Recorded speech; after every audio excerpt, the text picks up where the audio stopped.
Let's bring in Regions Bank CIO Alan McKnight. Alan, great to have you back. Thanks for the time. When you say not enough need, what exactly do you mean? Well, it's exactly what Steve was just talking about, which is the fact that with the data that's been coming in, both on the inflation front as well as on the jobs front, it's really hard to see a path where the Fed feels compelled and feels the need to really step in to do something because they feel that either one, the job market is coming off the rails, or that inflation has finally really subdued itself.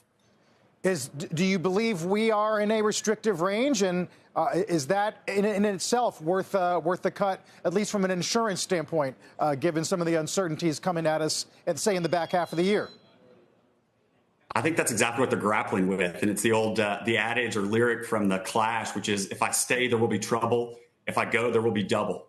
And should I stay or should I go on the current line? And I think they're really struggling with that because they would like to see inflation come down more.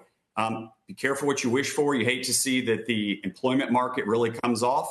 But I think it's more of a hedge if you see anything between now and the end of the year. But as noted at the outset, we could see a path where they stay on hold for a bit longer, or as long as they feel compelled. Do you see a path where they actually hike? And I ask this because JP Morgan Chairman and CEO Jamie Dimon had his annual shareholder letter out this morning. And in it, he addressed the perspective of potential. He said at least that they're prepared for a broad range of interest rates from 2% to 8% or even more. What if the Fed does hike, as Dimon says that he's at least prepared for?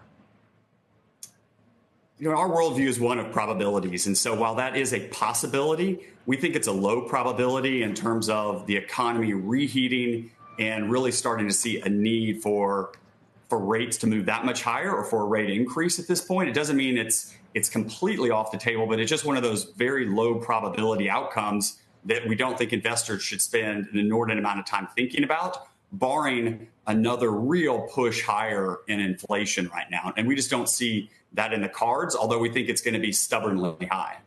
So do you think then that the Fed has adequately accomplished its goal of a soft landing here? I just want to bring up a quote again from this morning's letter where Dimon talks about how equity values by most measures are at the high end of the valuation range and credit spreads are extremely tight.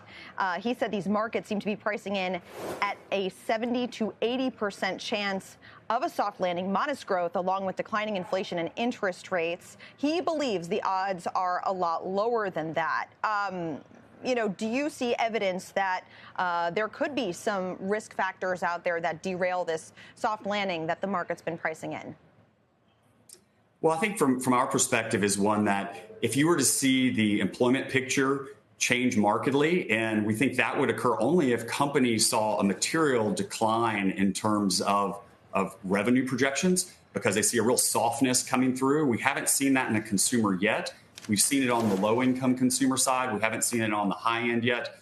And we think we would need to see that type of slowdown for the commensurate amount of cuts on a job basis. But inflation is not getting down to the Fed target anytime in the near future. And I think that is the challenge, where the economy slows a bit more than we're expecting, and you start to see a bit of a pullback there. But again, it doesn't seem like the highest probability outcome, but it's certainly out there. And it's one that we talk about quite a bit in terms of, as we go into earnings season this week, will we start to hear from corporate executives that they're seeing any signs of softness in terms of spend, either on the consumer or the corporate side?